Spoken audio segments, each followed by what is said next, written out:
Welcome, everyone, to Lights of Miiva, episode 42. My name is Sam Lander, I'll be your GM, and I have some players.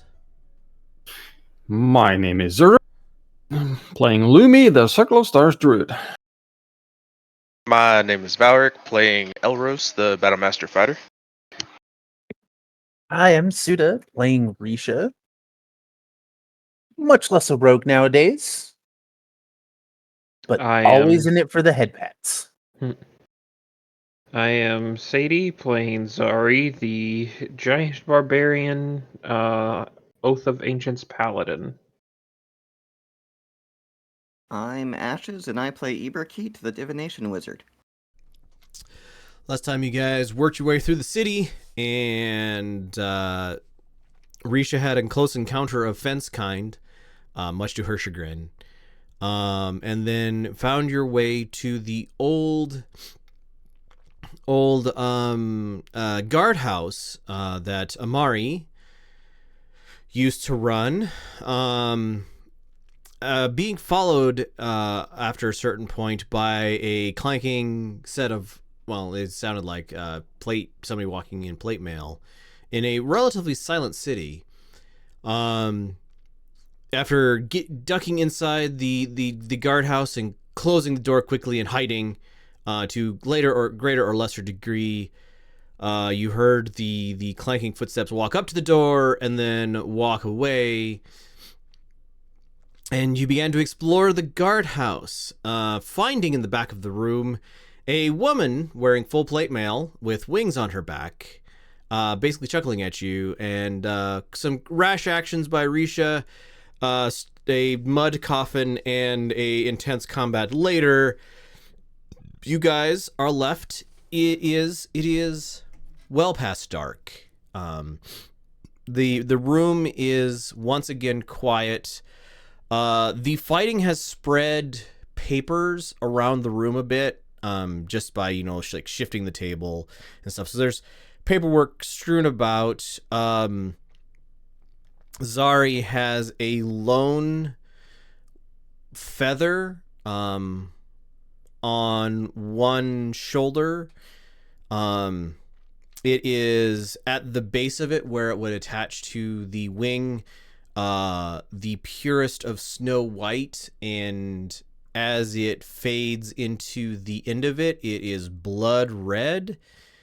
That just kind of a ombre from tip to finish, and it's unsure whether that ombre is just, like the thing's color, or if it's blood, or if it's been dipped in blood. But the room is silent. You guys are once again alone. The mud of the mud coffin is still filling the hallway. Yeah. I don't think I ever had a map of this place. I should have made a map of this place. Well, whatever. We interposed on a portion of the town map. Well, yeah. I mean, and more generally, not just specifically for the fight. Right. What are you guys doing now that intense battle has ended? Well, that went swimmingly.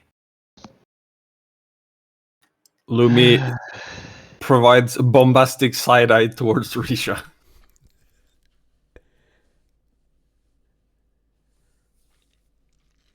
Can we Apparently not try so. to piss off every random people that don't attack us immediately? As long as they're not demons. But those are devils. That too.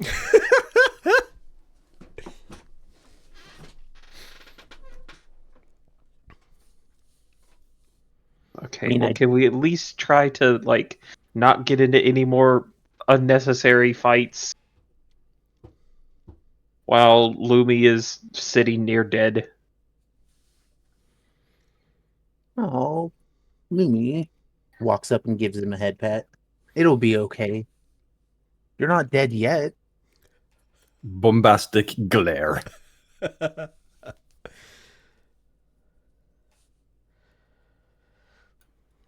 Ow. I mean, you did your job well, though. I didn't take a single hit.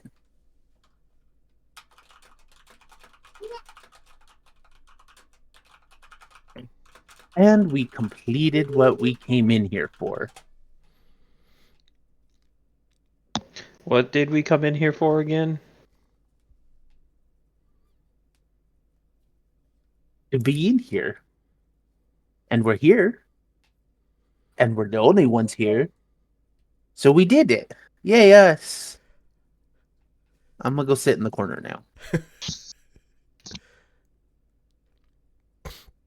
I didn't quite want to do this, but it seems I will have to.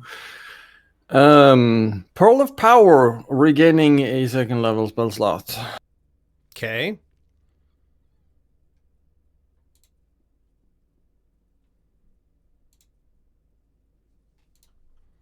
Oh no, it was a third level spell. Anyway, I had to do that anyway. And I will brave the iron and cast the third level spell. Okay. What third level spell? And also, Aura of Vitality. okay. Give me your other thing too. 22. Oh, fine. Natural 20. With a natural 20, you get to choose an extra effect to your aura of vitality. So you can have it affect more objects. You can have it as if you cast it at a higher level. Please tell me, what goes very right with this spell, and how mechanically does that affect the place?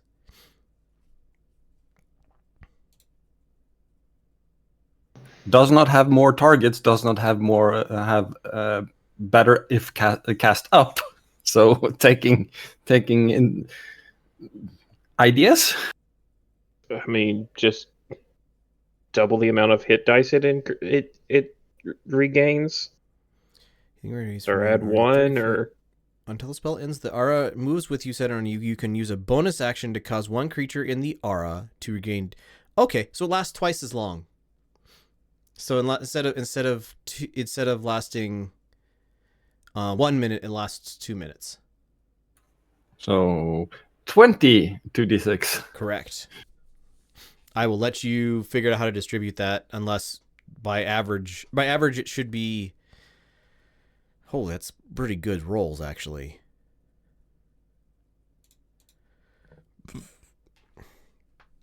And I'm going to grab top of that stack until I'm at full health myself, Right. before I'm distributing anything else. Fair enough.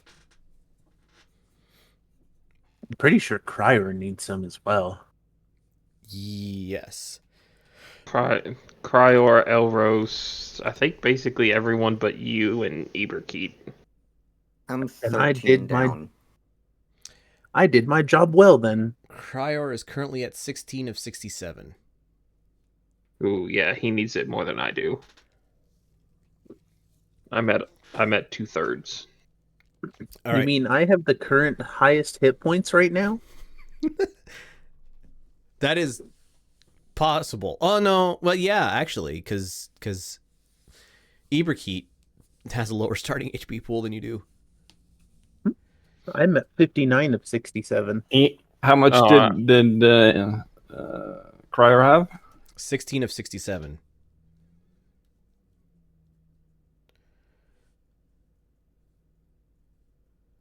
How's Elros doing?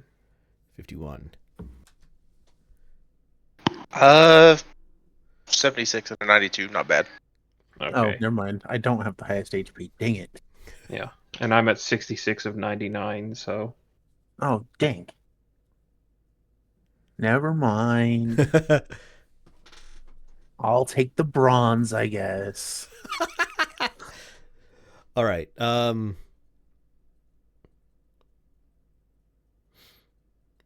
yeah, Lumi and Cryor Cryor. took the most of that, so they Yeah. can take the most of it.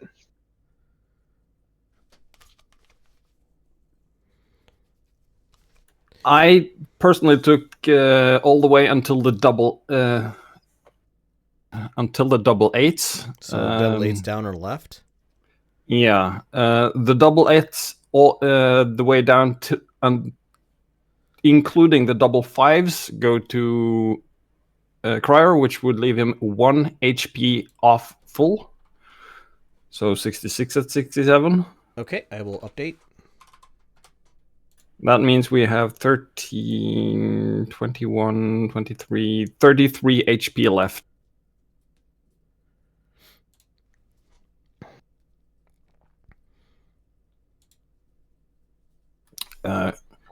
Who needs it? I need 13, so that 7 and 6 would get me to full. Take them, which leaves 20 left. Split it 10 each, Elrose.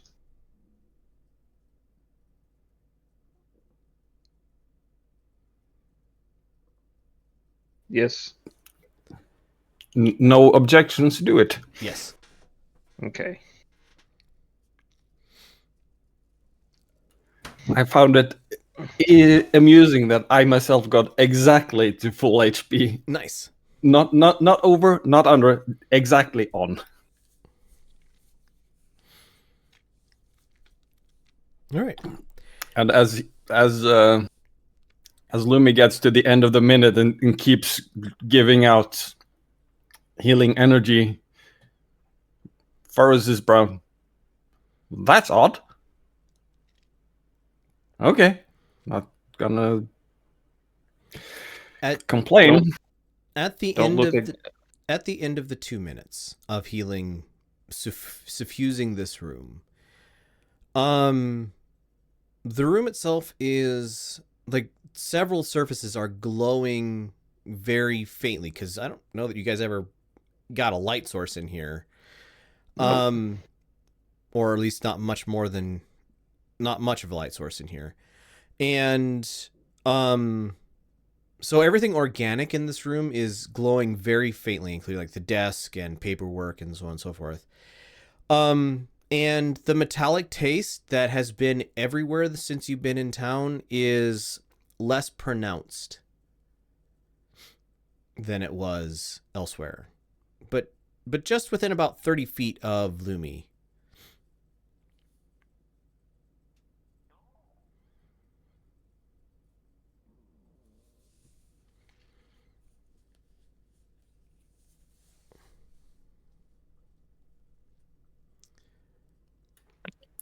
Tastes more normal. I think this calls for a nap. Think we'll be safe enough in here for a nap?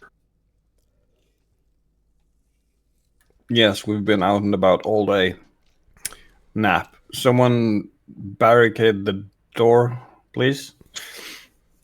Let's see if we can figure out some fire non-magically. Some food, maybe. My handy dandy paper book. Book of edible recipes. Right. There is a fireplace in this place, so you guys can build a fire safely. It is not really intended to cook a full meal on, but it's the sort of place that somebody could make their coffee or tea. It's got one of those swing arms you can like put a pot over it for boiling water in.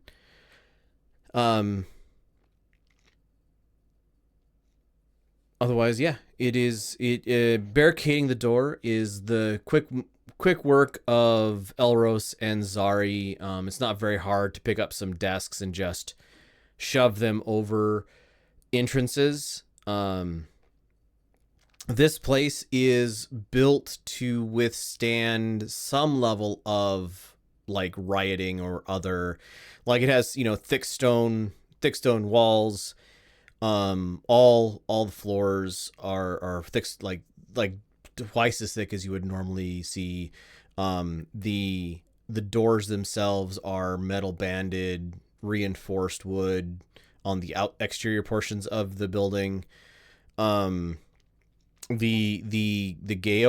jail cells themselves, it's off to the northern part of the place, and that portion of the place is got another reinforced door, and then the jail cells themselves have, you know, a cot and a place to sit and a bucket to poo in. There is one of them that is glowing, like you can see writing glowing on every side of the cell. And there is a very fine red dust that precipitates out of the air in that room. So you'll see, like, as you move around, if air moves into that room, you'll see just almost microscopic bits of red dust slowly falling out of the air.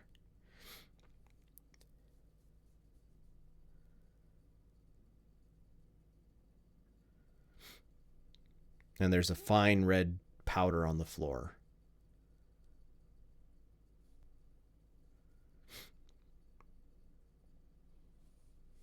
I think I'll go see if I can figure out what the red powder was.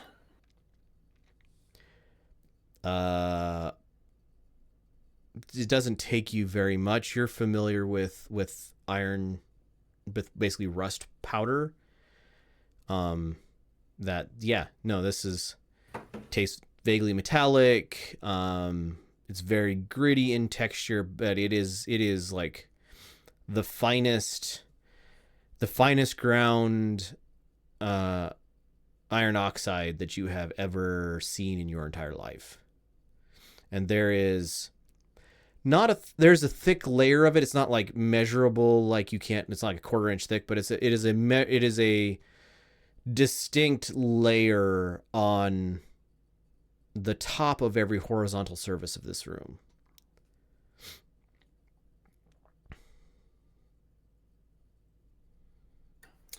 Yeah, iron oxidation. Yippee. Which would explain why everything's going haywire with magic. All right. You guys Isn't one of these where Rowan was kept after we caught him that one time? It is, in fact, this cell.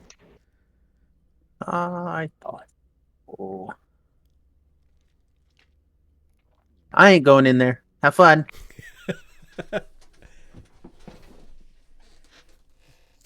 I like my heart bumping and pumping blood.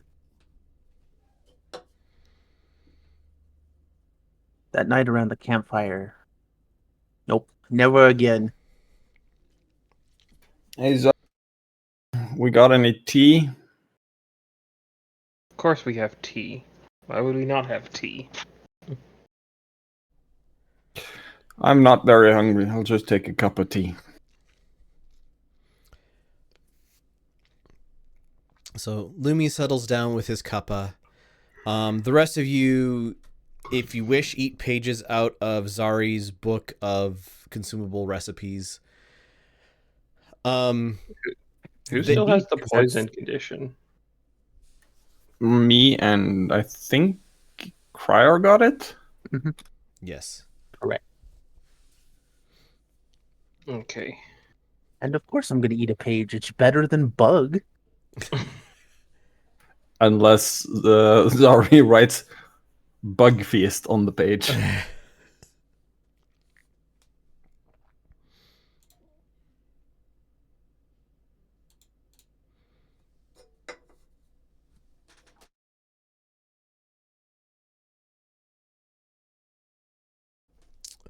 Where do you guys sleep?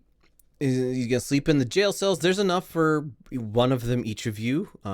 Just don't close the doors.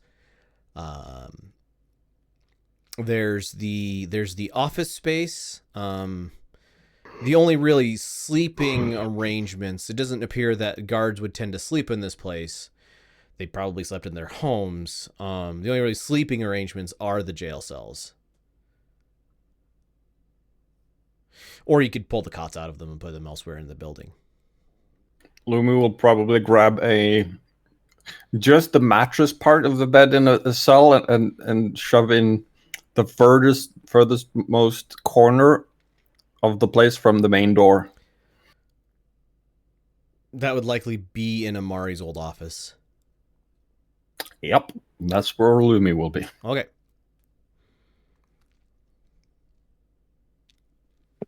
Sorry, will you move this bed next to the fire? My arms hurt.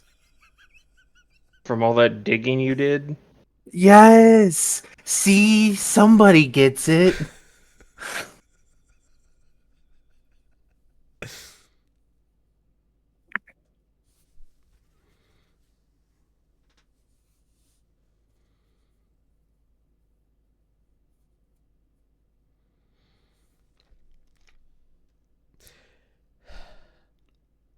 You guys settle down to an uneasy sleep wherever you've managed to find arrangements. Whoever is staying on watch, whoever's standing watch, as you stand your watch, you hear random calls in the night, screams of panic or ecstasy. It's hard to tell what. Guttural, deep roars, just random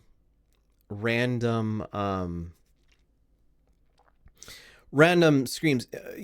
You're not sure it's human noises. You're not sure it's not. This is a probably the quietest, the loudest non-city, like non-settled place you've ever slept in. So it is you sleep normally until like you jerk awake with the edge of a scream in the distance. But nobody rattles at the doors. No intruders come by. You don't hear, other than perhaps in the distance, the sound of walking feet. And in the middle of the night, could I have Ashes join me in the sideboard, please? Oh.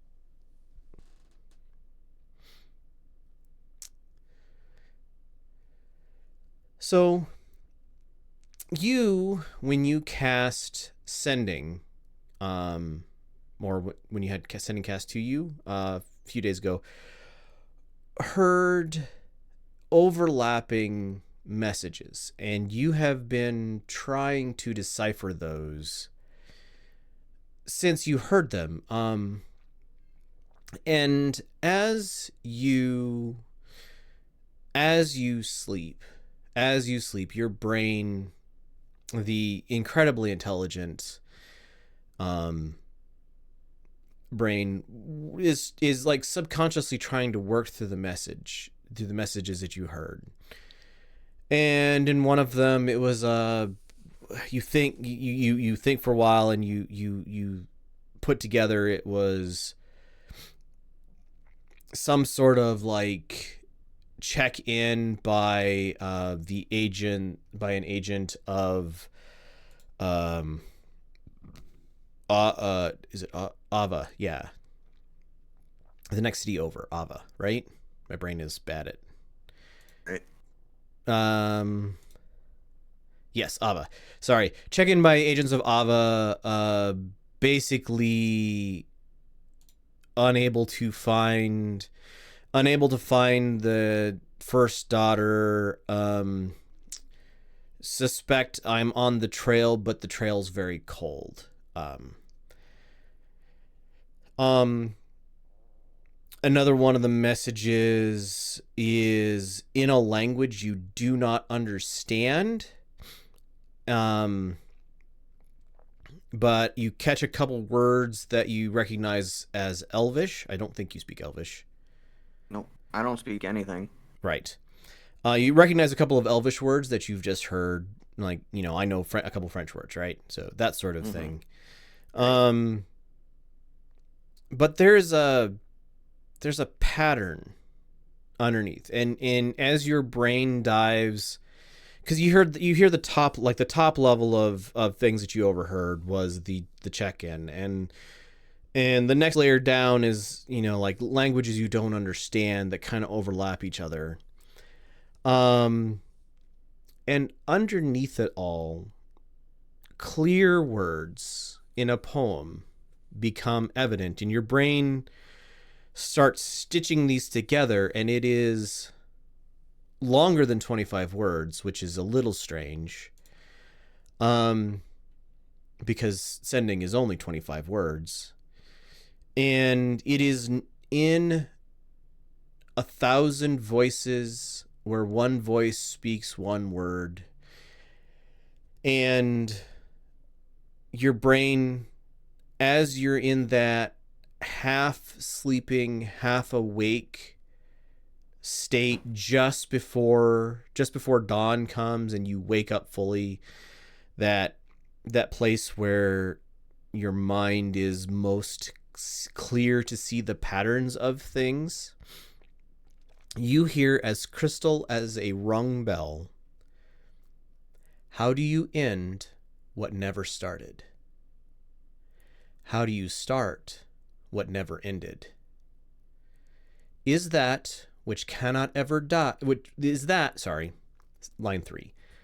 Is that which cannot die ever truly be alive? Is that which is not alive, is that which cannot be alive ever truly die? Does the end start at the beginning, or does the beginning start at the end? There's a long pause. Four talk in the place that does not exist. Two wish for the end so that the start can exist. Two wish for the start so that the end can come to be. 10 wait for their ending so that new can begin. 10 wait for their beginning so that the old can end. And you awake fully with that in your brain, and you hear other people rousing around, and it's breakfast time, and we'll go back to the normal channel. I write that down somewhere before I forget it. Yep, I will get it in text to you. Okay.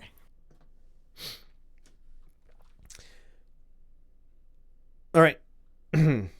I've got a moment of cleanup to do on a thing, you guys. Yeah. Oh, hold on. Wrong place. Haha. It helps if I connect to the correct channel. All right. I've got a moment of cleanup to do. So you guys, it is morning. The night has passed. All of you can see that your mark is glowing brightly. And you can see, unless it is covered over by clothing, fairly heavy clothing, that everybody else's marks are also glowing brightly. And you may cast today the spell of your mark, the 4th level spell of your mark, once, or any combination of lower level spells that add up to 4 total spell levels.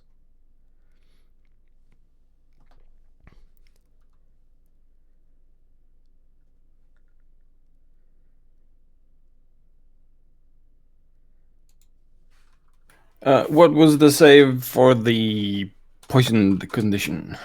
There is no save for the poisoned condition. The poisoned condition remains. Zari used two complex recipes to give me and Cryer the ability to Re-attempt the saving throw on the poison. Oh, in that case, if you can reattempt a saving throw, then the save is a con save. Hold on. It's a con save. 14. DC 14 Constitution saving throw. Sorry, I misunderstood. Yep. Yeah, I have my thing. Better use it. Oof. Still not feeling very well there, Zari. Don't think it worked. Can I give Cryer my inspiration? Yes. Okay. Do that again.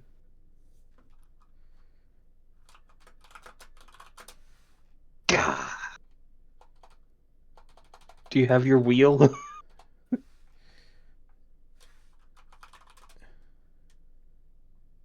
I have one more wheel. Here we go.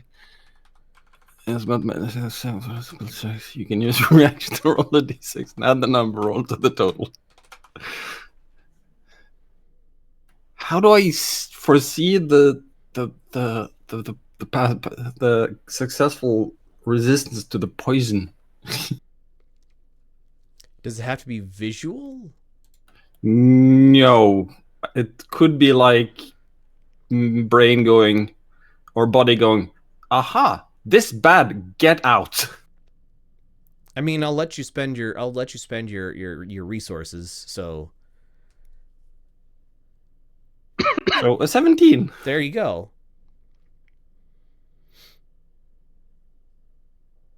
And Cryer can reattempt it too. And they got bonuses to their HP maxes. Cryor.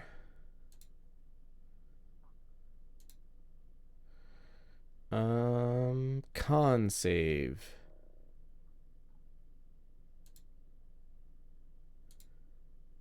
$12.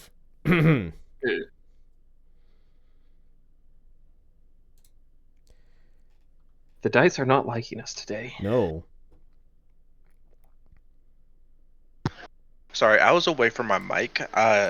Does that count, the Fey and Mark thing, does that count towards non-spellcasters as well today? Yes. You have access, even if you would not normally, have access to 4th level spells of your mark. Awesome, thank you.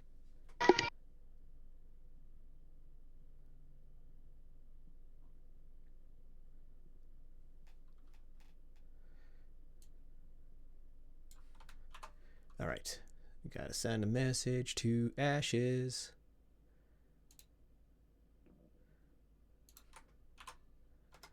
Sent a message to Ashes. All right, now my brain is back. All right. Sorry. I had to... Ashes copied down a poem, and I had to give the poem because I stumbled over it a lot while I was reciting it.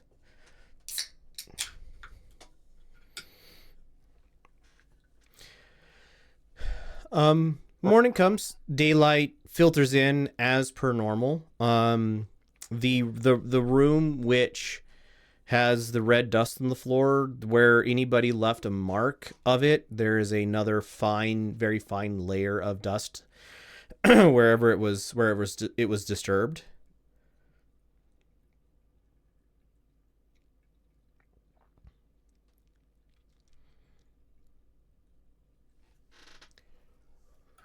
Morning, people. So, what was the plan today? Vex?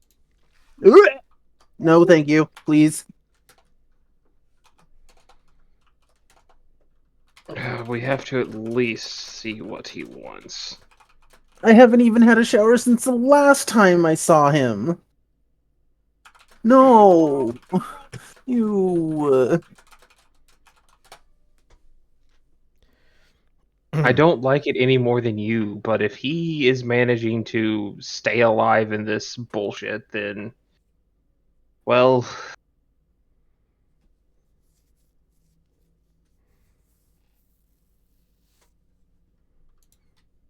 we have to figure out something. of what to do. Otherwise, we can keep looking for those cards. Or we can head to the keep. Those are our options. I mean, he's literally right there down the street. Yeah, but even that is too close. Nonsense. Let's go, Risha. No. Okay, you and Iberkeet can wait outside.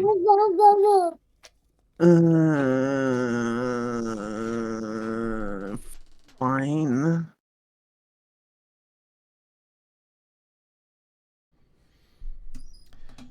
All right, head into Vex's then.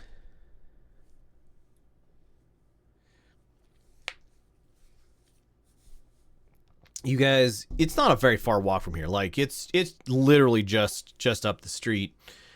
And you see the house much as it ever was.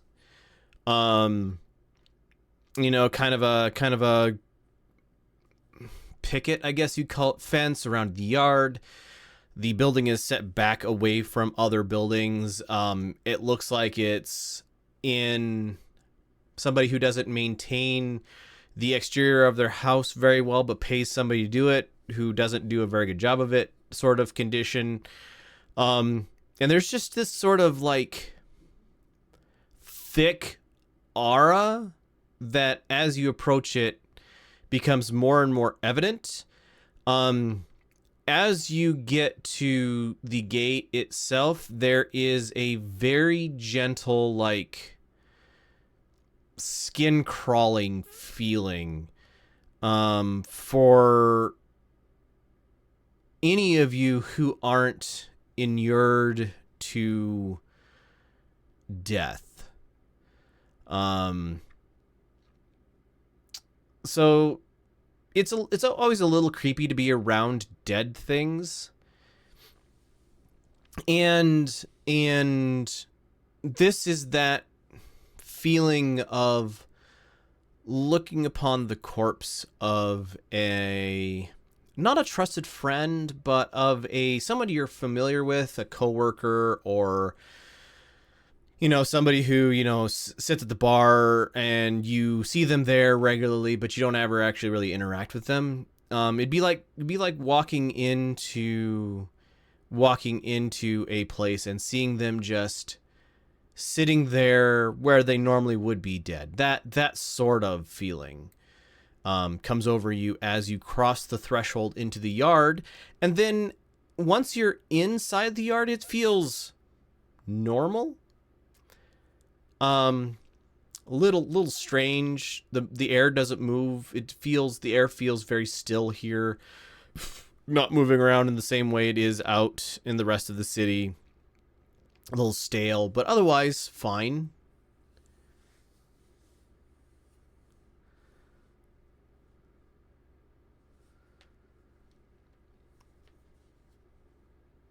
So we'll stop halfway between the fence and the door. Mm-hmm. Sigh, look up at the building, and just go at the top of his lungs.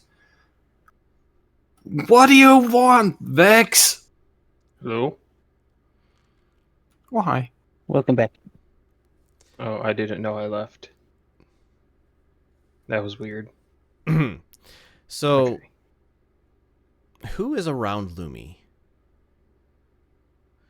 I think it's Lumi, Zari, and Elros. And I guess Cryor going in. Okay. Not making Iberkeet go back in that house, and Suda's Well, going, and Reese is going to cry the entire time. So I stopped halfway between the fence gate and the door, looking up at the building and yelling at the top of my lungs, "What do you want, Vex?" So, in a moment where nobody is looking, shortly after Lumi cries out, with like You're incredibly perceptive, Lumi. Like, very little gets past you. And yet, there is a gaunt, pale hand resting on your shoulder that, like, tugs at you to turn you around, and Vex is standing behind you. And he goes, it's not safe to do that out here. Things wander the city. Please come inside. It's safer in there. Don't much fancy your place. This is completely fair.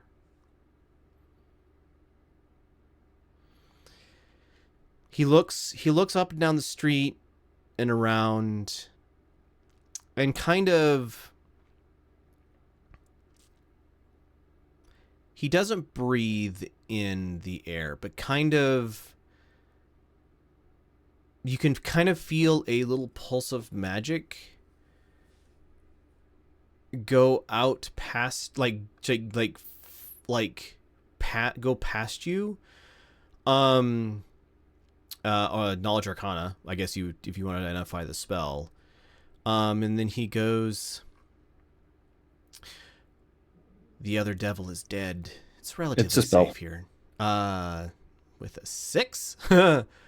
It's a spell. It's magic. It was definitely in the necromancy school.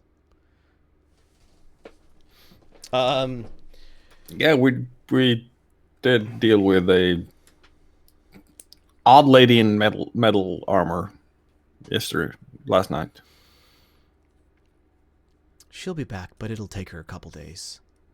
So it should be safe enough. At least around here. What do I want? Well, I want to be not in the ruins of a dead city. Who's stopping you from leaving? I mean, now instead of a dead house, you can live in an entire city. Like, free raid, bro. I am not dead, but I am trapped here. And he lifts the side of his shirt free of his like untucks his shirt from his pants, and across his, like, the side of his torso, starting just below his waistline, and then almost up to his, like, the nipple on his right side, more on the back than on the front, but definitely going both directions, is an inky black dragon mark that likely none of you recognize. Knowledge history?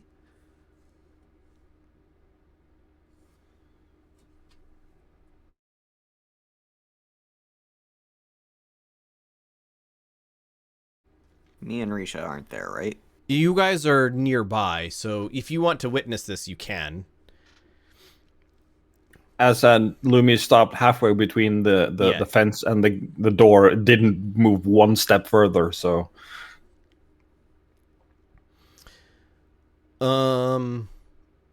With a 15 or a 17 or a 16,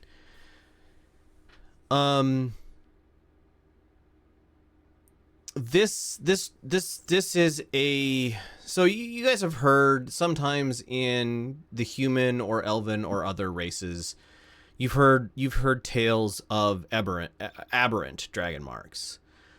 This is definitely not one of those.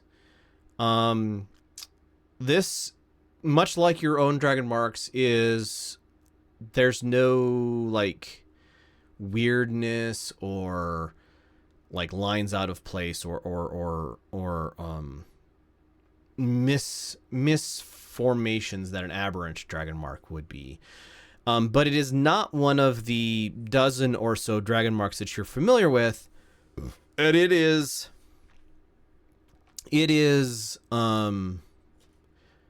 like creepy looking is not exactly the right way to put it. You get a very unhealthy feeling, and he says, you see, if I want to be alive, my heart cannot remain where it belongs, because this, and he gently strokes the mark on his side, is death itself. So what I need to find a new place to reside is for you to take my heart to some other place.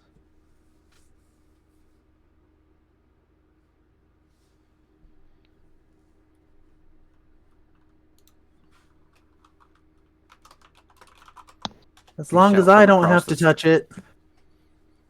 I shout from across the street. Yeah, but we don't like you. Ashes, Mm-hmm. Vex is suddenly standing, like, is no longer standing next to Lumi, and is suddenly standing near you, but like shaking, like they are having trouble holding themselves, like somebody who has run too far and is exhausted, but is still standing there, gently shaking, and says, I can reward you. We can be transactional if you do not like me. And then he is gone. And Lumi, he's back standing on the step of his house. And then with a Yeah, transactional, like when you wanted the soul of a dead dragon. Things have value. I have many things of much value. I value my existence. And as powerful as this place has made me, I cannot remain. And I cannot leave myself.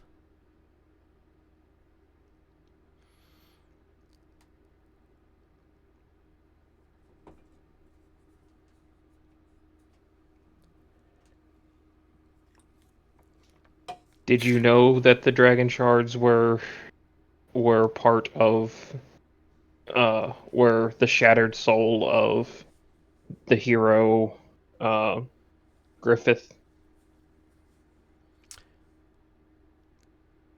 He looks at you with the pallor of a two-day corpse, but looks you straight in the eye and said, I knew it was the soul of a powerful dragon.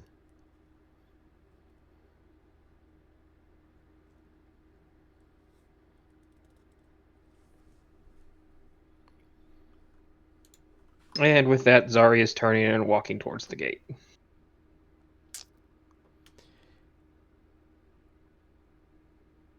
If you do not wish to help, I understand. But there are people, and that word, you can hear the air quotes around it, in town. And somebody will eventually help me. And I am ever transactional, as Risha might know.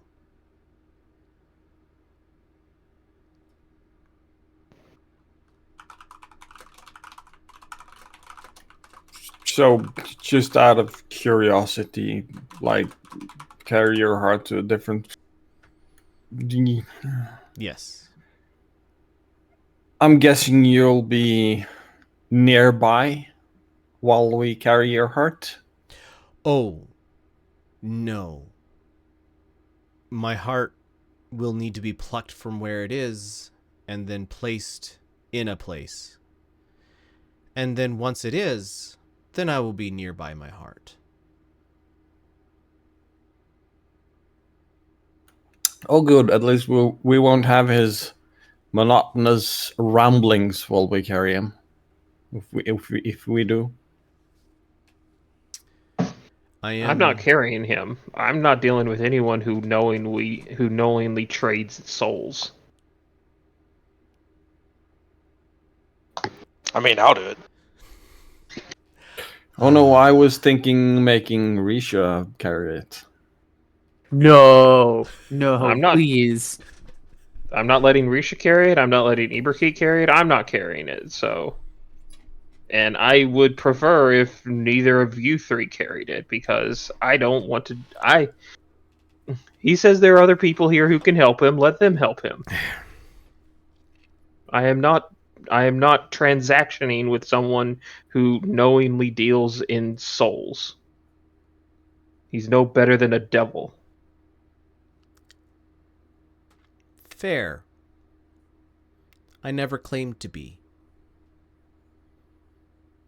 I mean, neither am I. I would trade your soul. He just laughs. It's a very dry laugh. Almost breathless.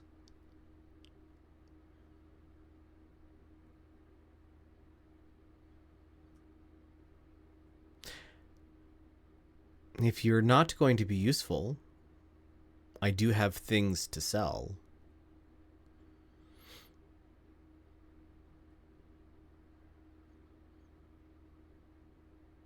Ari What- has already made her stance clear. Yeah. What kind of things do you have for sale? Things of magic, things of mundane, hard to find things, valuable things. Some of them have been supplied to me by Risha. She could tell you many of the things that I bought.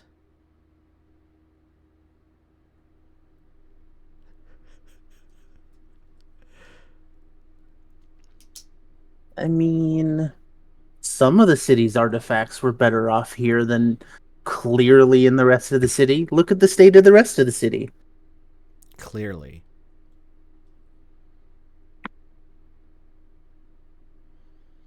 Lumi will offer up a totally empty healer's kit with a questioning glance. I have fewer mundane things than you might like.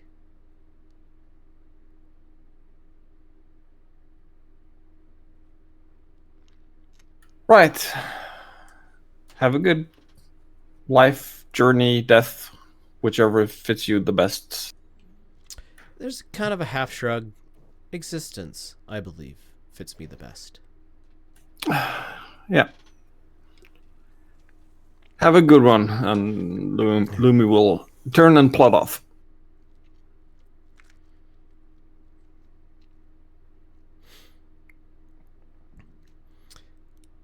Elros, do you stay behind as the others leave?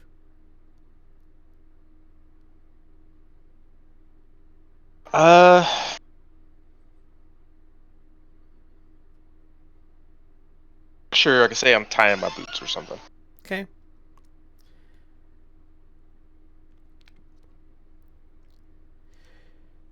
He watches the rest of the party leave and sees you hesitate and says, "If you want, then follow me."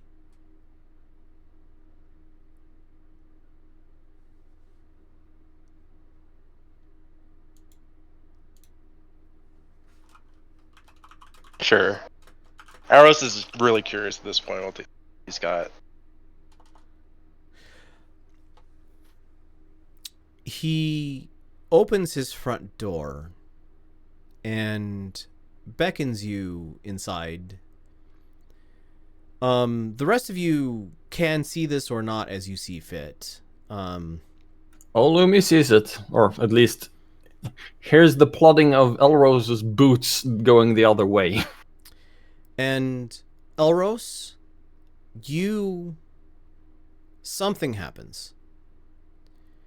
And you find yourself standing outside of empty is the wrong word, of a building that 100 years ago all of the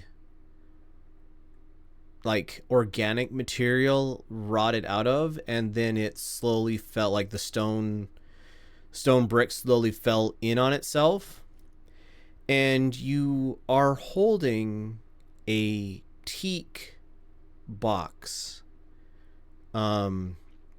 with that same carving, or that same mark on it, carved intricately into the side of it.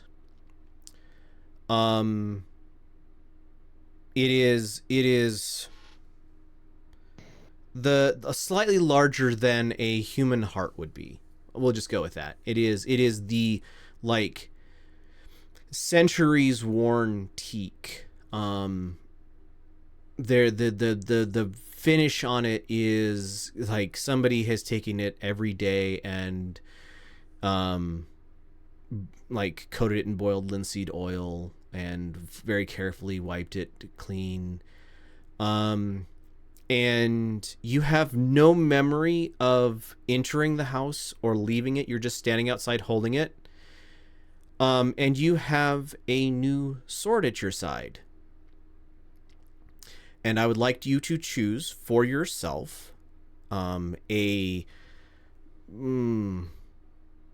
your choice of what's the one step below legendary?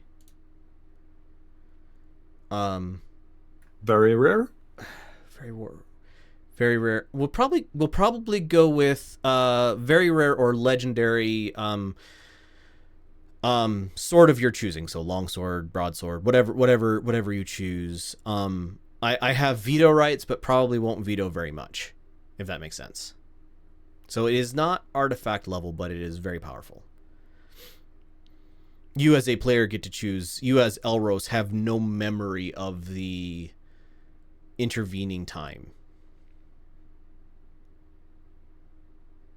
Okay.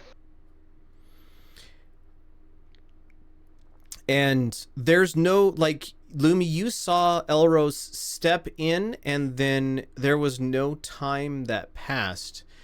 And you see this, the building that was there is now a crumbled ruin. And Elros is standing outside of it, holding something this sized in his hand. I guess it would be easier to show you how this sized was if, we were in person.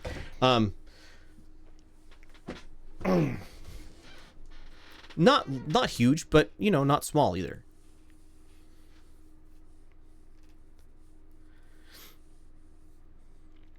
Yep. Coming, Elrose?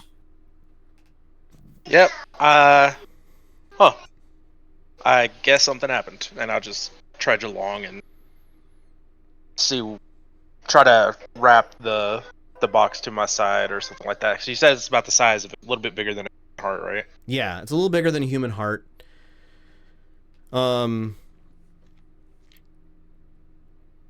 Please mark on your in your backpack heart container. It weighs 2 pounds or so. You got it.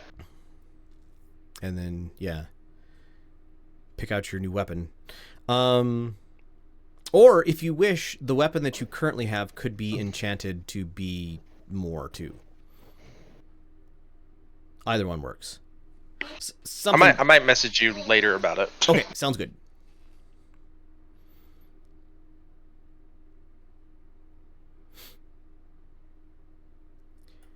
the whole everything about that being boggles my brain.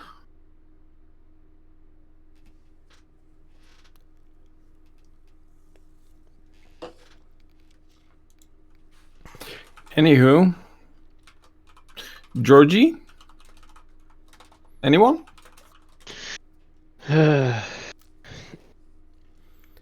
Headed towards the keep then? I suppose. Hey, you think we should look for any more of those cards?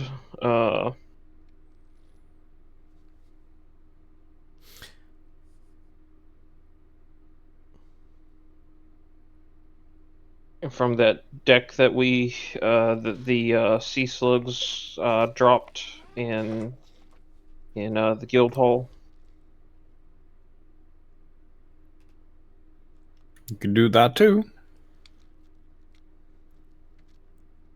If Fabricate can keep up the searching.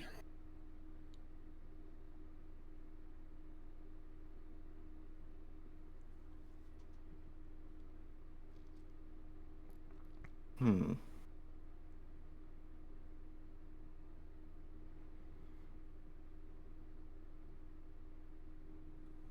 Well, first I'm gonna cast Mage Armor.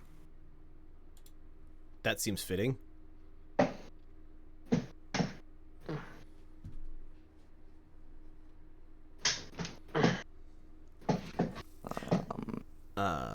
Could I get your... There you go. Ooh. With a 28, you take control of the nearby magical field, and instead of powering it with your own internal power, you instead are able to, with a 28, instead are able to use the surrounding magical field, and does not cast you a spell slot and will maintain itself so long as you remain within city limits. Basically, the moment you step outside city limits, it will fail. But until then, it is lasts longer than 8 hours.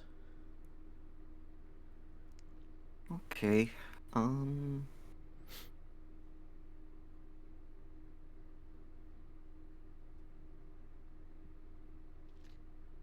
That gives me... Okay, so...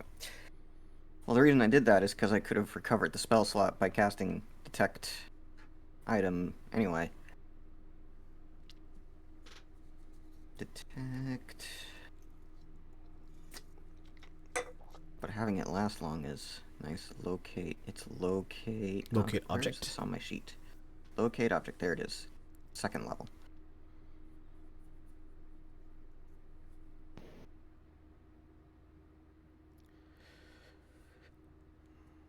All right, roll your Arcana. 18. So no extra effects. 1,000 feet of you.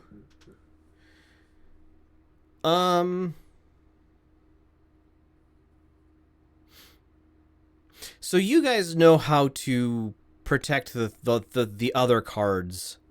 Basically, locate objects like this that aren't these objects. We'll go with that. Yeah, we put them in the handy haversack, Right. and that means they're out of this dimension, which means they don't ping. Correct.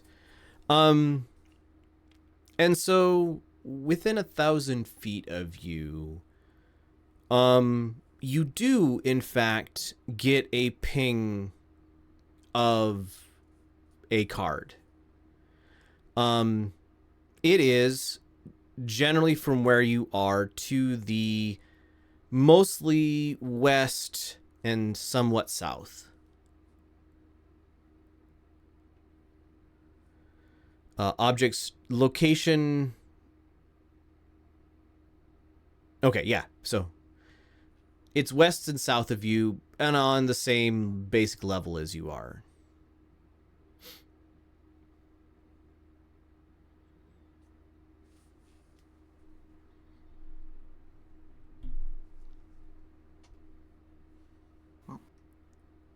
I point that way and start walking.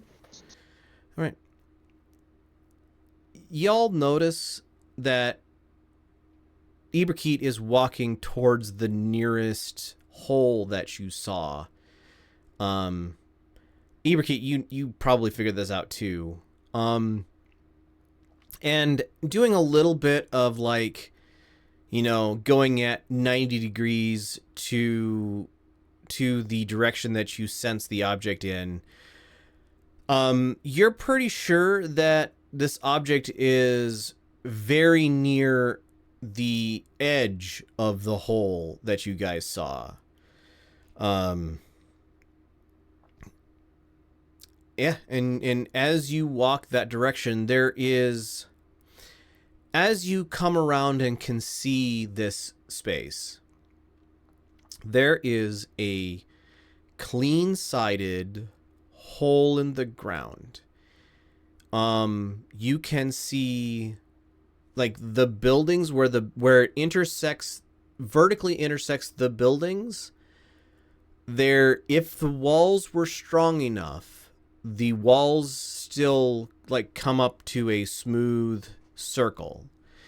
Where the walls were supported, they have collapsed down. Like if you remove the supports of a wall or a floor, then the floors kind of collapse. So like some of the buildings have kind of collapsed in towards the hole. And this smooth-sided wall goes down into the ground. And into, you guys can see the potable water pipes layer underneath the ground, and you can see water pouring out of these tubes and pipes and whatever else into the hole.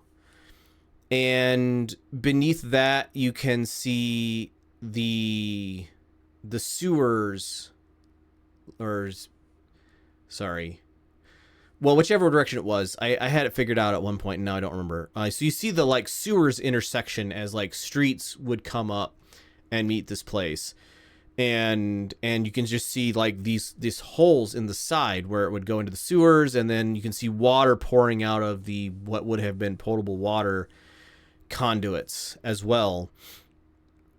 And on a street just up about here, Iberkeet, within about 10 feet of the edge of the hole, you can see the gilt edge of 2 cards caught underneath a collapsed wagon.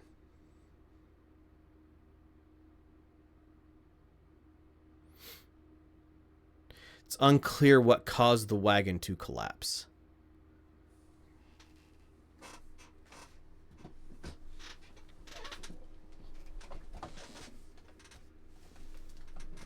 Okay, can I grab them, or do we need to lift stuff off of it?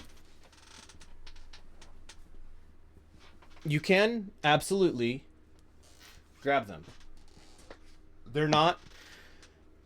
They're caught there, but they're fairly robust cards. But they're just flat cards. So you pluck the cards out of this space, and you find yourself holding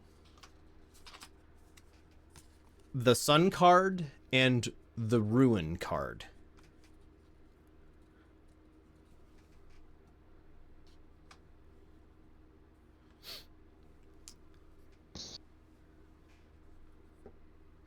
If you need me to remind you what all cards you guys have, I have those here.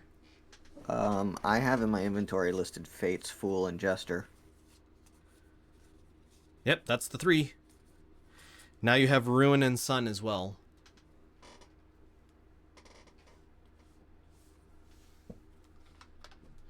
And you get, once you plop those away into the haversack, there are no further pings within 1,000 feet.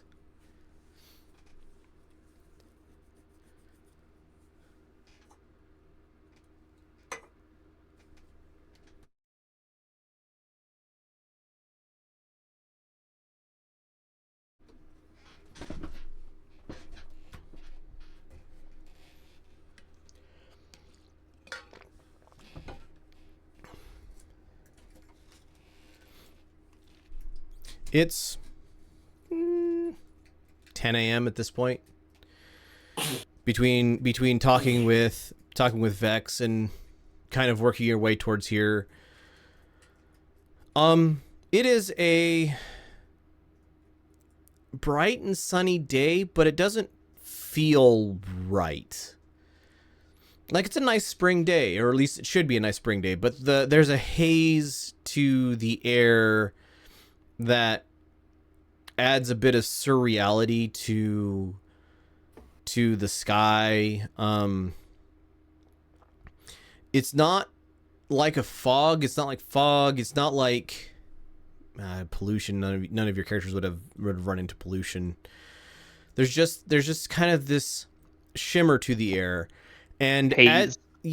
as you guys are standing near this opening, there is a noticeable denser haze to the air over the hole,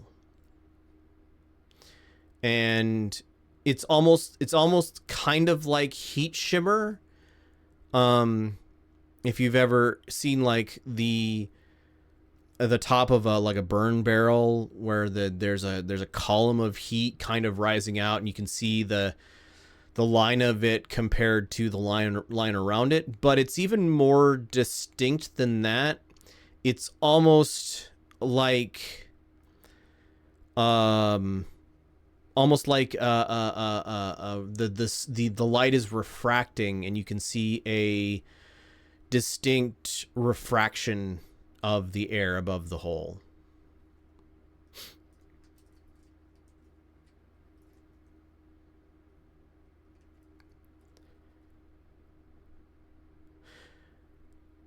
Could I get a perception or investigate? I guess I don't know if you guys are doing much investigation. So, perception check.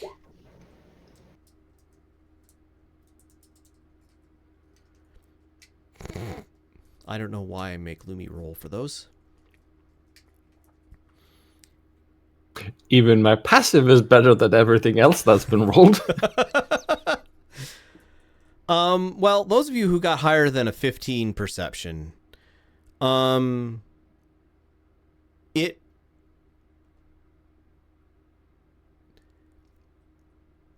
there is evidence that at the edge, especially at the streets and also into the sewers, there is evidence of heavy things, large things, like scraping those edges, like something climbing out of the hole, or possibly climbing into the hole. With a 30, you can tell that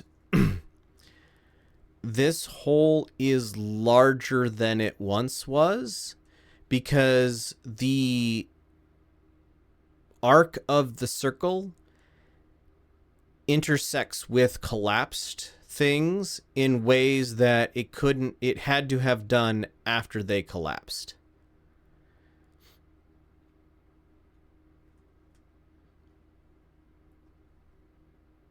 Hole got bigger because things wanted to get out.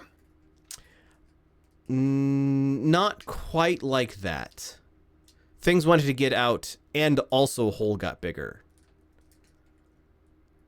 Is it because it's just like the earth on the edge is stable, or is it like a natural It is getting bigger? unnaturally sharp. Hmm. It's not just like the edge collapsing in. Well, that's worrisome. Yeah, when we get back, we need to figure out who we get to send word to bigger cities to quarantine Haifa. Like, dam up the rivers and everything. Well, I mean, if the If the holes are magically getting bigger, what's to stop them from just growing until they encompass the entire planet? Like, this sounds like something that we need, like, I don't know, like archmages or like maybe the dragons for.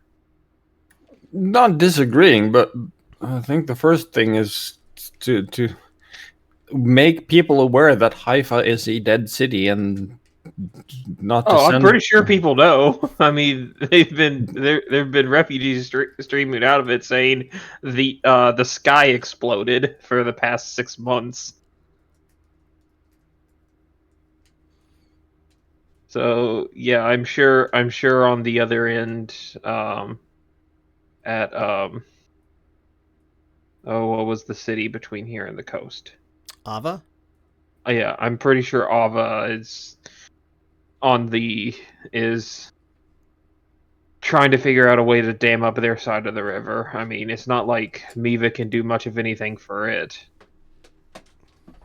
I doubt the holes are going to get filled with water if they are magically getting bigger. As far as you can tell, the water falling into the hole that you guys can see, it descends down until the hole gets dark. Yeah. So they'll probably figure out a way to dam up, but we definitely need to tell somebody that the holes are magically growing bigger. And that's concerning. I would let you do an investigation, somebody, to try to determine how quickly that's happening.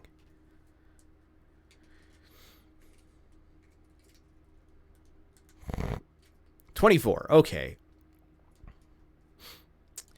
So Iberkeet gets out a slip of something to write on and something to write with. And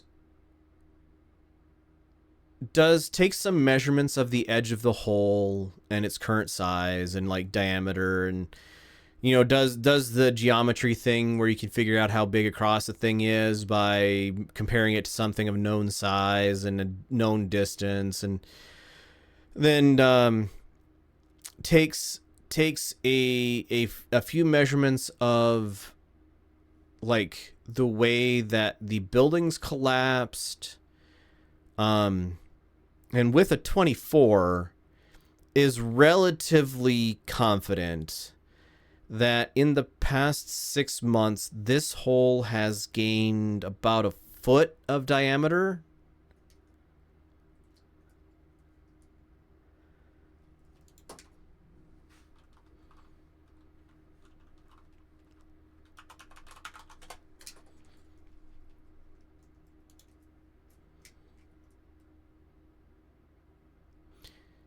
I also want to cast light on a random rock Okay, or something and toss it in. go for it. Just see how deep I can see the light go or hear the rock bounce. Give me your Arcana roll, please. Roll a 1, roll a 1, roll a 1, roll a 1. Cantrips, I only fail on a 1. Did not roll a 1. All right. I'll keep an ear out for sploosh or clack or whatever from Right. the So rock going over the edge. Iberkeet, you cast light on an object and you toss it into the hole. And it's a fairly bright, it's torchlight bright, and you can see it illuminating the side of the hole as it goes down. And you watch, and you know how fast things fall, and you have a good sense of what the terminal velocity of a rock of this size is. Give me another investigation roll, please. I want to see how accurately you gauge. With a 14, I'll aid with go for it. I as in use the help action by using my perception to keep reporting Sure. Yeah, you aid things. to give advantage to Iberkeet. So roll it Oh, again. so that's advantage. Yeah. I don't know why I keep thinking that's like a bonus. No, it's just roll another d20 and take the higher of the two. Similar, but above a 15. The rock falls for several seconds. And the point of light, like it doesn't fall far enough to disappear. Like you're watching it go down, and it's complete darkness down there. So even just a point of light can be seen from an incredible distance. And then you see the point of light flash and like bounce to the side, and then there is an appropriately delayed. Well, no, the sound of rushing water overwhelms the sound of the rock hitting because there's water flowing, and so there's just that constant like sound. And so you don't hear the rock hit, but you did see it hit a bottom and then bounce off to the side into darkness, like beyond the it disappears because it went sideways too far in the hole. Well, I found a cave or something. Yeah, I put down in my notes, depth finite. Accurate. Depth several hundred feet.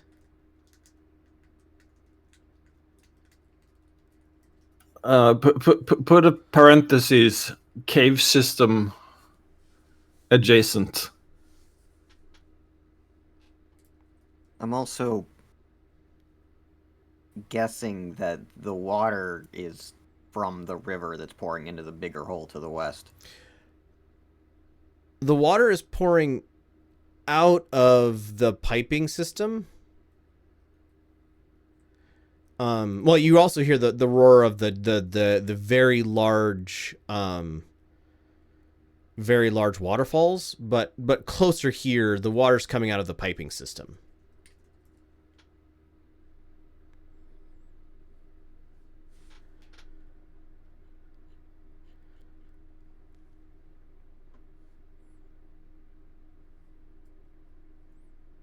Would that be true?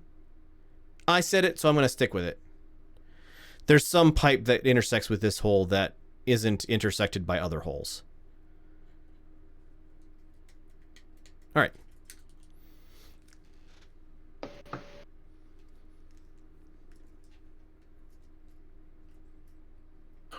Right. Keep was it, or did we want to do something else? I guess keep is the next thing to do.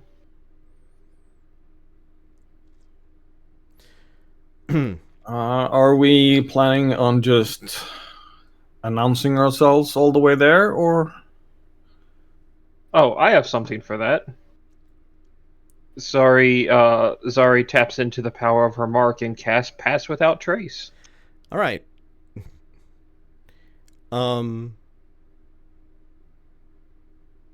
You do not need to roll Arcana for that.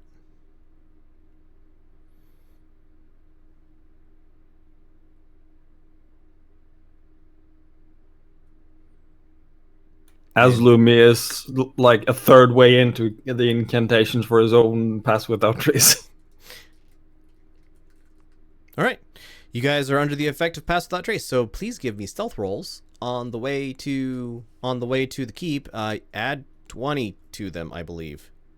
10. Add 10 to them, I believe.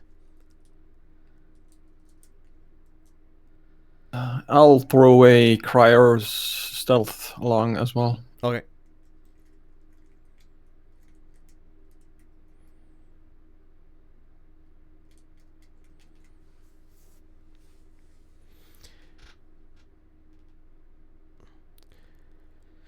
So, the shadows as you guys duck from alleyway to alleyway and work your way through the cities, the shadows close in around you, and you guys manage to work your way towards the wall of the keep.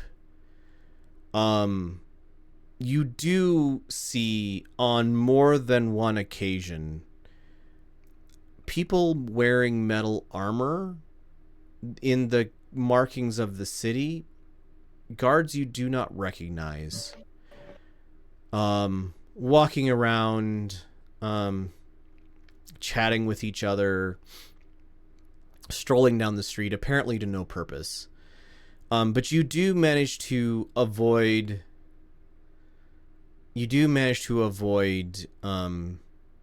gathering any of their attentions. And you find yourself at the wall of the keep here, and the main gate of the keep would normally be over here. There are, in fact, though, sally ports built around at various points along the wall. They are all very, very locked and very heavily barred.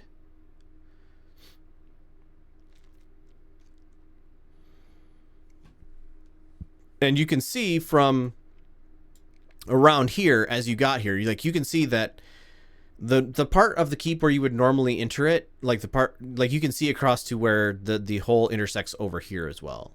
So it's either try to acrobatics or athletics your way around over the yawning hole of it has a definitive bottom, but it's a long ways down, or trying to...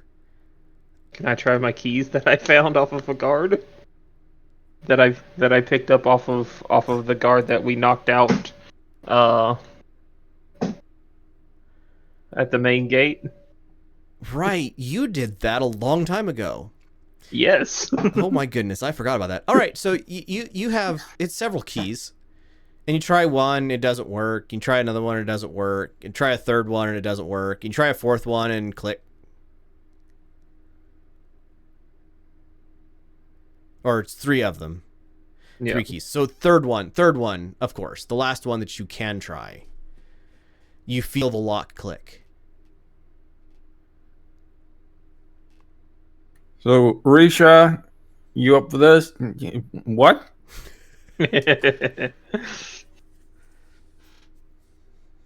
You stole Right. my thunder. You're not the only one with fast hands. I don't want to know what Amari calls you in the bedroom. Inspiration, Risha.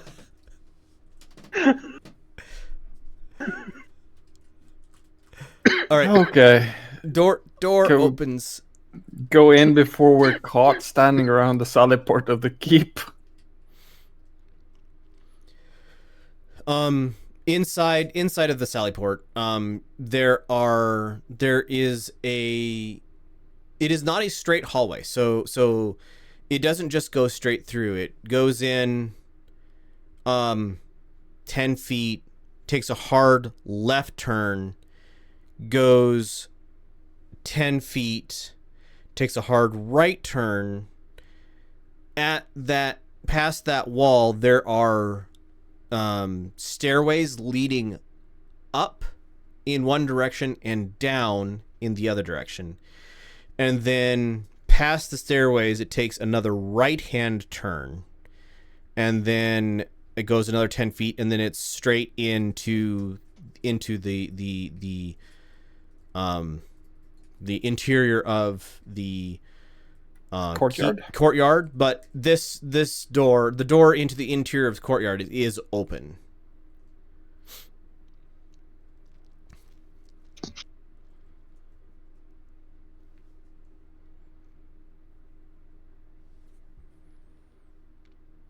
You guys are relatively close to the actual castle portion of the keep, in the courtyard.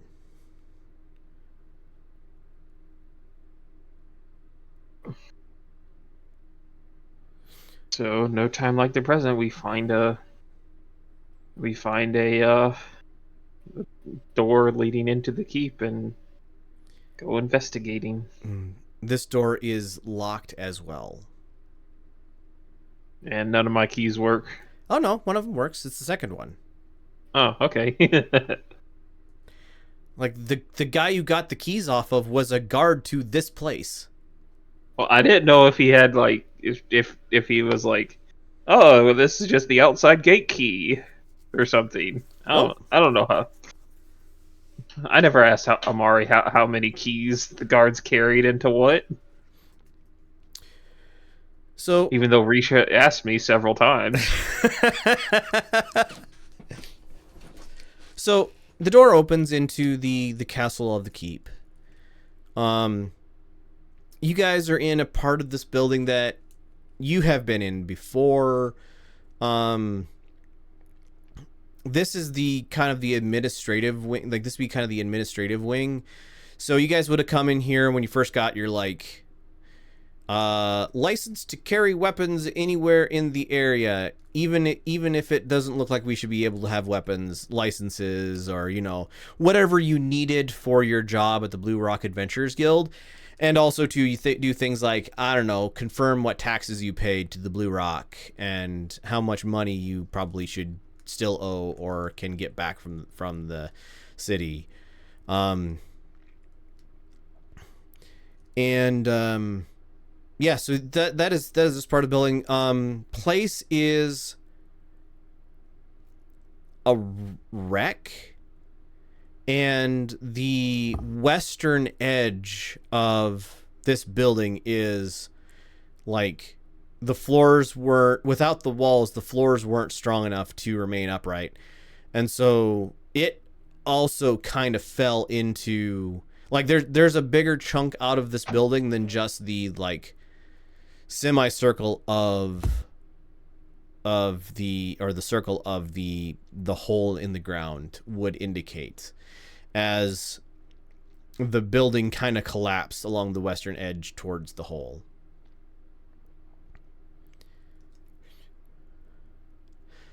Can I have everybody give me an investigation check as you guys look around for anything useful here?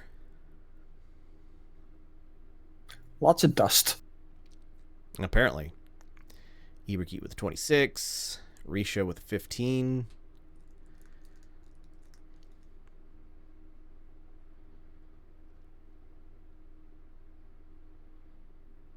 That's all the present players. I could roll for Crier if we want. 2, But 3, 4, 5. I think we got enough there. So Risha, being very monetarily focused, spends some time looking around and finds the day safe to the administrative wing. It is got a combination lock as well as a key lock on it. Both of them are of the highest quality. Shiny. And it is built into the floor.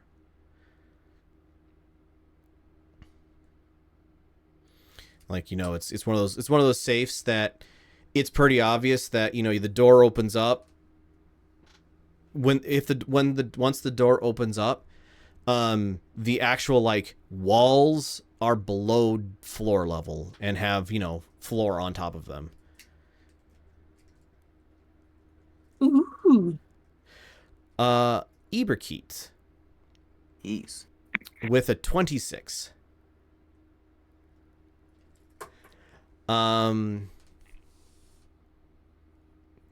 You work your way up while Risha's distracted with her shiny new floor safe. You work your way up to the second floor of this place, and in a room just outside of where the collapse happened,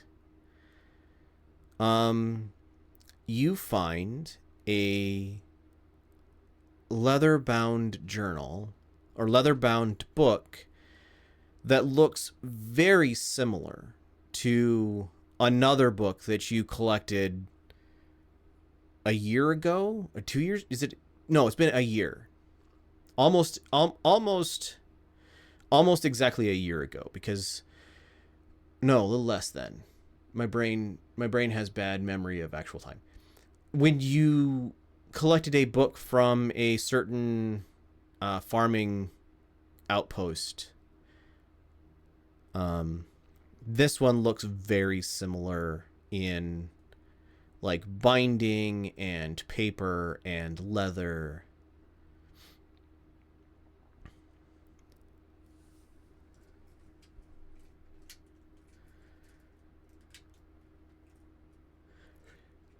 And Will I open it for a peek?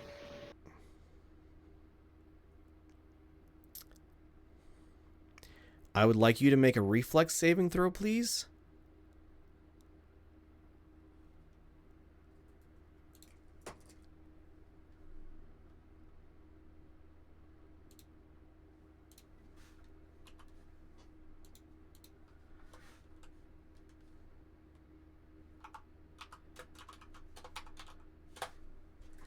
$18. Well, that's gonna save.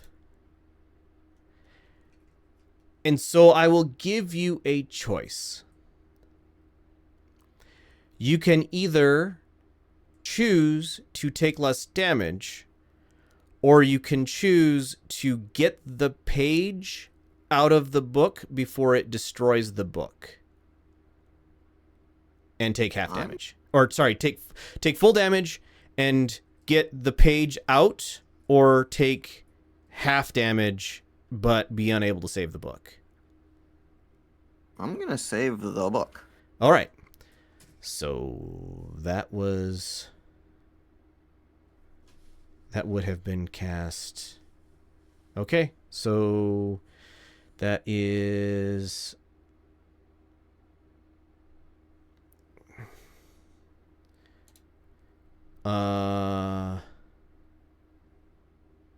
yeah, one level higher.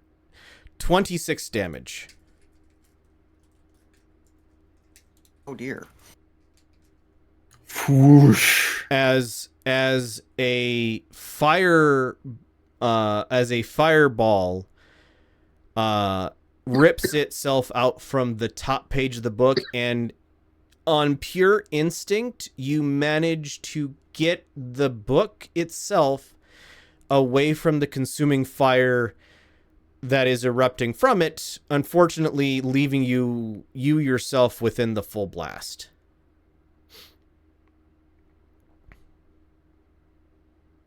That was more than half of my health. All the rest of you, wizard. all the rest of you just heard that. The rest of this room is on fire as well. And so you don't think there's going to be anything else that's going to be useful at this point, other than the book that you managed to save. What the bejesus are you doing here, Brigitte? I got a book. Indeed you did, and a face full of fire. Some of the edges around my cloak are a little bit singed. There's some nice like new patina on your mask. And paradoxically, even though they were covered by the mask, your eyebrows are gone. Oh. Right. If anyone sees a healer's kit lying around, let me know, because I'm starting to get low on resources, and I'll go up and tend to the burns. All right. Risha, while this is going on, I'm assuming you want into that safe.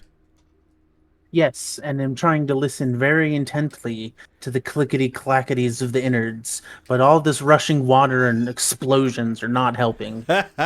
Please, roll me your sleight of hand. 22. You work you work the lock, and you are able to pick the lock portion of this. And it's frustrating because you pick the lock portion. It's one of those things where you have to turn the key and then put in the combination. And every time the combination is wrong, the lock itself resets, and you have to like turn the keyhole back to its original position, and you hear it click back into place. Then you have to pick that again. And that is how far you've gotten at about the time that the explosion goes off. Guys, can you stop with the noise? I'm making money over here.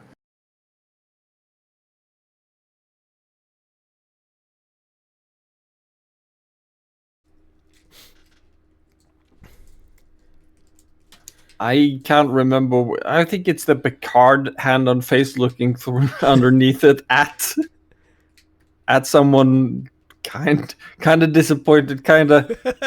It's how she is. Just sigh at her. So now that you have this level of figured out, go ahead and give me a sleight of hand again with advantage.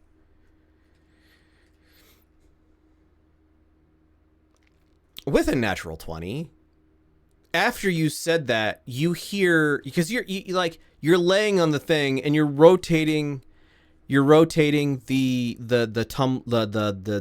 combination lock, and you've been listening very carefully, and you're still doing that, like, but you're not really paying attention to what you're listening to because you figure you're gonna have to reset this one anyway.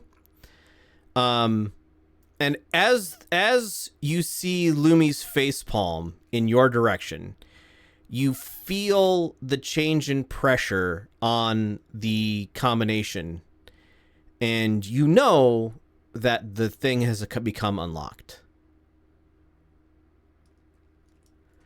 DC 25, check success.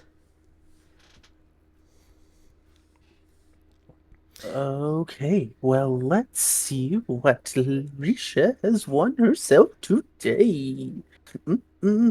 So, somebody want to come open this for me? I unlocked it. It's heavy. it is in fact heavy.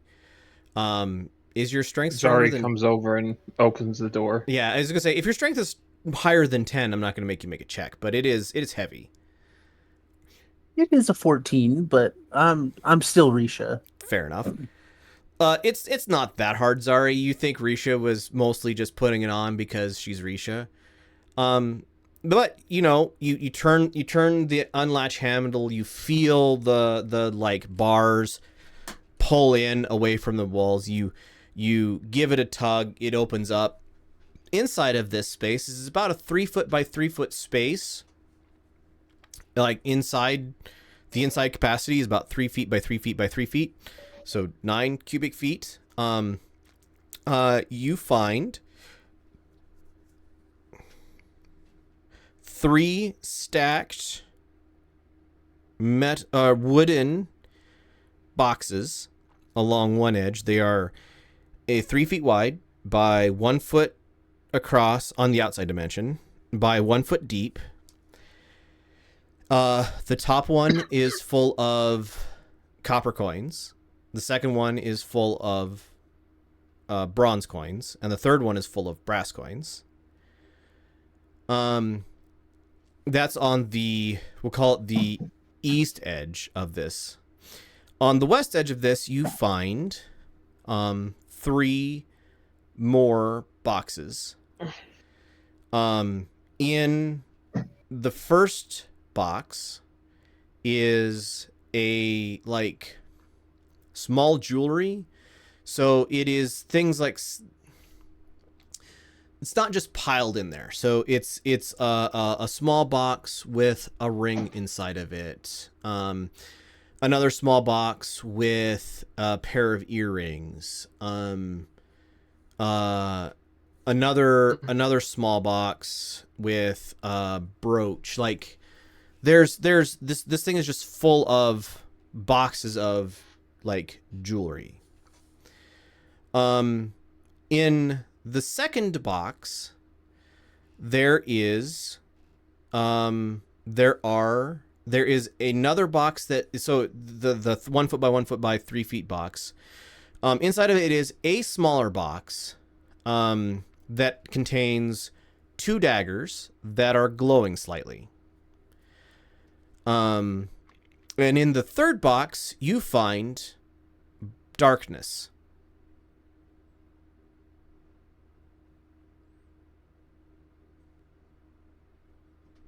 Can I reach into the darkness? You see you open up the thing, you see darkness, you see Zari reach her shoulder into the darkness, like stick her arm in, and then her forearm in, and then her shoulder in, and she's like half arm up to basically her torso into this box, and that's definitely deeper than this box that's only a foot tall could be. Magic box.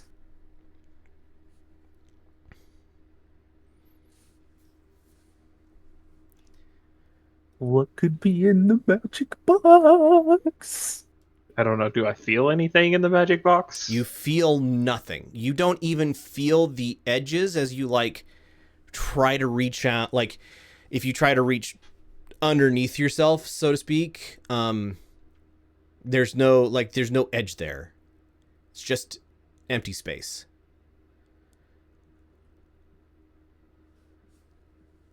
Try to upside down. Can I want to think sword and see if I can pull out a sword. Maybe it works like the haversack. Give me a luck roll. Just the D20. Higher is better. See, this is a straight D20. Can I give myself guidance on it? No. No, this isn't a check, so... Yeah. 15. You think sword, and your hand bumps into something. Ha! I grab it and pull it out. You see Zari pull out of this box a Flamberg sword. It's nearly as tall as she is. It's a haversack box.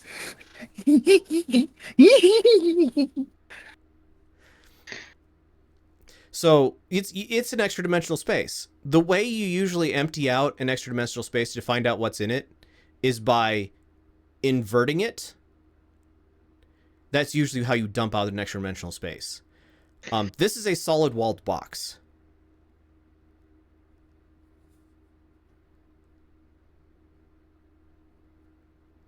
So, does it have a lid? It has a lid that you close and has a little latch on it. Cool. I'm strapping this thing to my back.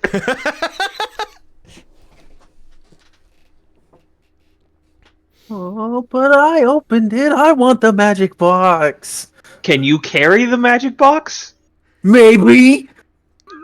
So this thing weighs 15 pounds, I believe. Just always.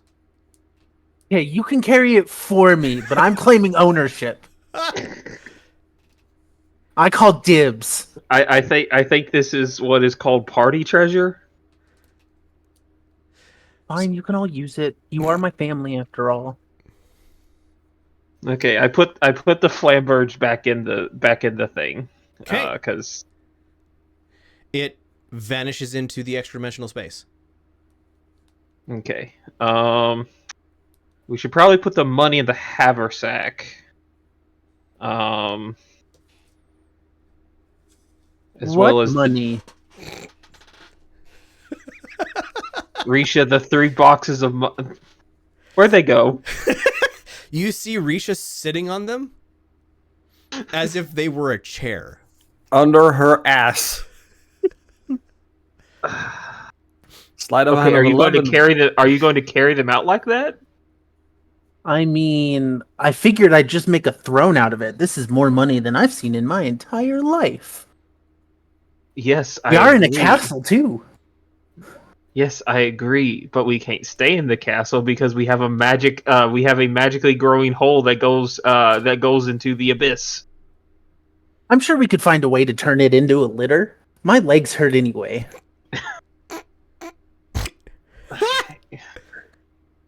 Zari lifts Risha off the boxes of money and starts putting the gold coins in the haversack. All right. So there is Well, all the coins, but there is about 800 brass in brass. There's about 800 each of brass, bronze, and copper.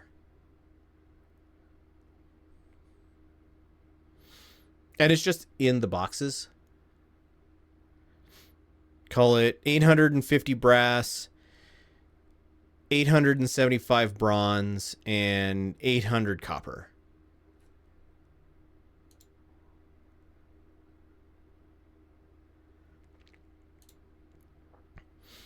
Okay, I am just going to add all that to my stash for now. Okay. And I will remember that. And then I guess we empty out the jewelry. And I guess put that in the haversack too. Okay. So there are 25 boxes with jewelry in it. The jewelry varies in value from with Risha's tender eyes inspecting appraising them. Thank you for the right word. The jewelry value is between 50 and 350 brass per piece. Now, none of the jewelry appears to be magical. Well, no, scratch that. Could I get Iberkeet to make me an Arcana check, please? Or anybody else who has trained Arcana.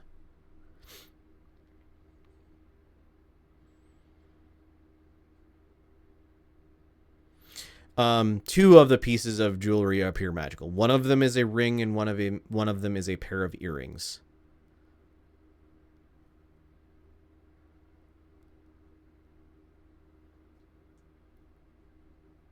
I guess I keep those two out for Iberkeet to look at later.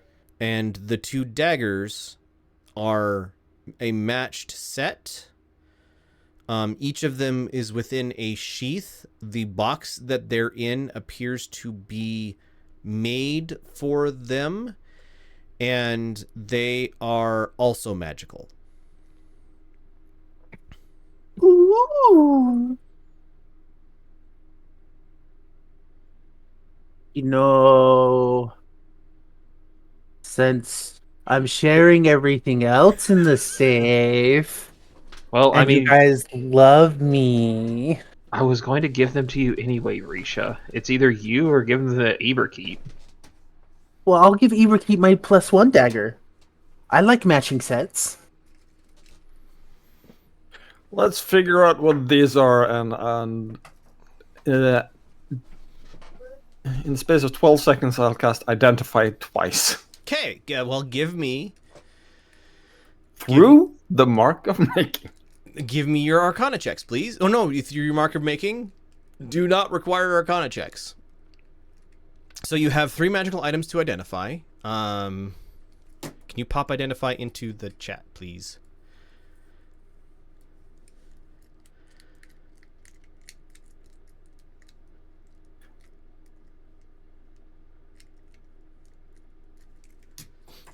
Or I guess I can look it up too. Identify. Choose an object to make a touch. Casting the spell. Learn its properties and how to use them, whether it requires attunement, how many charges, if any spells are affecting the item. All right. So we will start with the daggers. They are +2 Daggers of Compel Duel.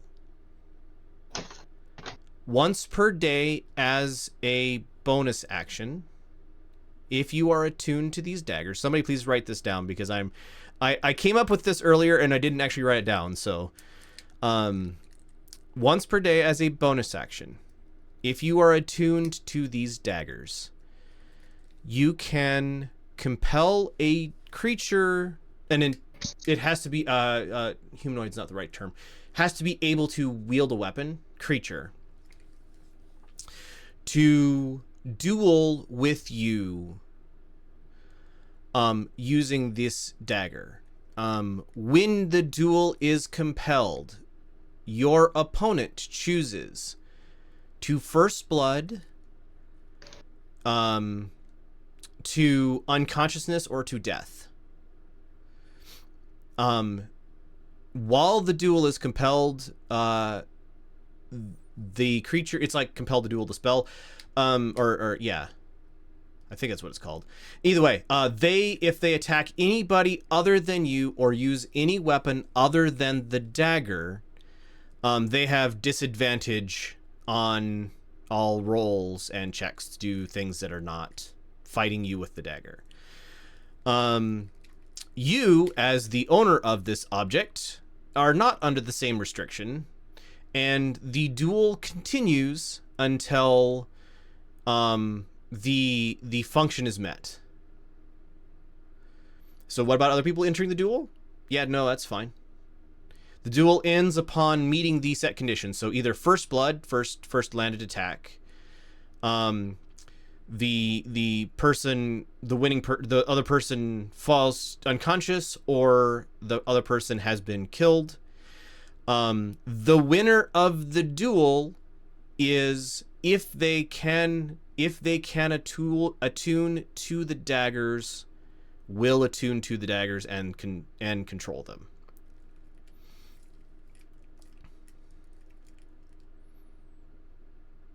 Clear as mud. I'll write up a better version of it later. I think I put the cliff notes in Yes. the chat.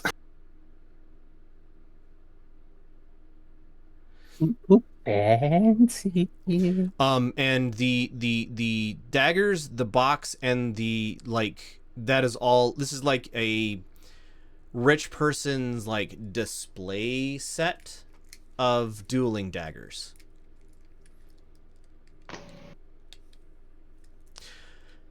And then you also did identify on the ring or the earrings. I was assuming that the daggers would take one hit each, but I'll go for the ring. The ring is a ring of Featherfall.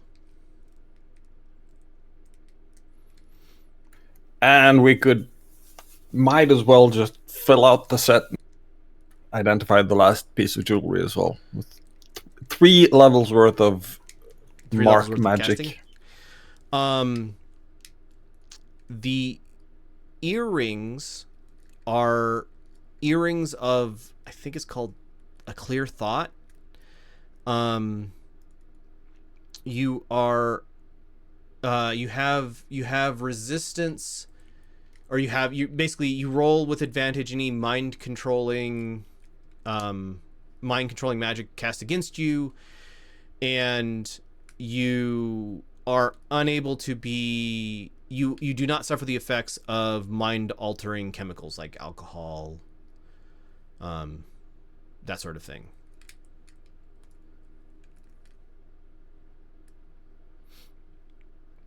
Right. All 3 of these objects require attunement.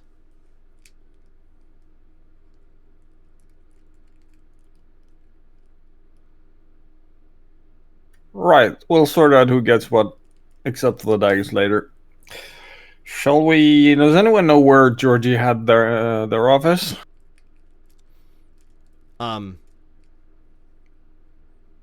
Zara, you would probably know this. See that giant pile of rubble that is in the ground? There. It's in the hole.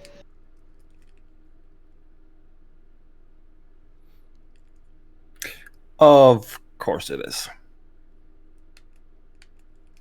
Let's see. Let's see if I can. Can I do a? I don't know, like I guess a history check to remember like what is on still on this side of the hole. You guys have spent enough time here that you've explored this place pretty thoroughly. This was administrative wings. So to the this part over here was the like barracks and army where people slept and that sort of thing. This is the like the administrative offices, the like where the people work to like fill out tax forms, and where if you need a license for something, you might come and walk into somebody's office who works in the licensure area. And then like this space over here were places like the offices, like on the top floor were like the offices for the officers, and the like public like show off spaces for like, you know, visiting dignitaries and that sort of thing. So the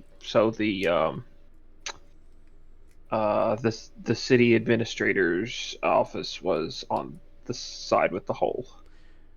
Well, Like the yes. town lord. Yeah, so that was up on the second floor on the side of the hole.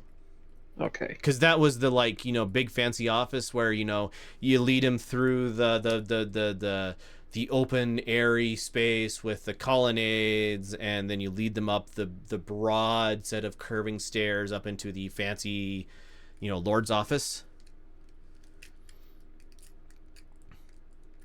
And the awesome dining room, right? And the, you know, below the ground would have been the kitchen. Whereas, you know, this side of the building was all the boring, like, less public administrative stuff. We can go check the barracks. I doubt there will be much of anything. Looking at the, like, going towards the hallways that led towards the barracks, you find the hole. Okay. So this is just all administrative stuff on this side of the hole. Yeah, basically. Okay. And then there's the like Sally air, or the like courtyard outside. Yeah. Here. The marshalling yard or marshalling stuff. yard, yeah. Okay, well, that was a good haul. I make a rope harness for the magic box and put it on my back. It doesn't take you a lot of effort. The thing is like really well crafted, so there's not a lot of like catch, but you can, if you can make a harness. You can't really make a harness that you can like access thing in battle, right? Oh yeah, I just want carry. But you can carry, like you can wrap a harness around it in such a way that you can carry it no problem. Yeah. Yeah, I don't expect to be pulling anything out of here in the heat of battle. I just want it on my back. All right. And as you guys are finishing up here, it's mid to late afternoon. After some argument, you get Risha to, you know, after picking her up off of the ground bodily and getting Elrose to like dump the coins into the haversack, and a little bit of argument later, you guys like get kind of cleaned up, gathered anything that kind of looks, yeah, oh, this person had this much in taxes, you know, if you care about any of that sort of thing, collect it. Eberkeith's over kind of off to the side holding their new tome. Yeah, I'll grab any sort of paperwork I think Amari or what's the Arpy might want to look at. Right. So as you guys are kind of like, okay, I think we're done here, you hear a like shifting of the rubble pile off towards the north-southwest, and you see some of the rubble like get pulled into the hole, so now there's an opening, and you see a blue-skinned hand about the size of a human come up over the lip of the floor that you're on, and as it pulls down on the floor goes down more than the hand pulls something up. And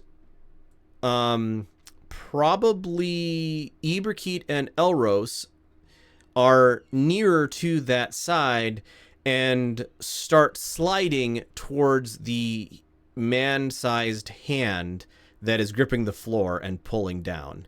And that's where we're going to go ahead and leave the session for the day. So thank you to my players for playing. Thank you to everybody for watching. It has been great having you here. Bye.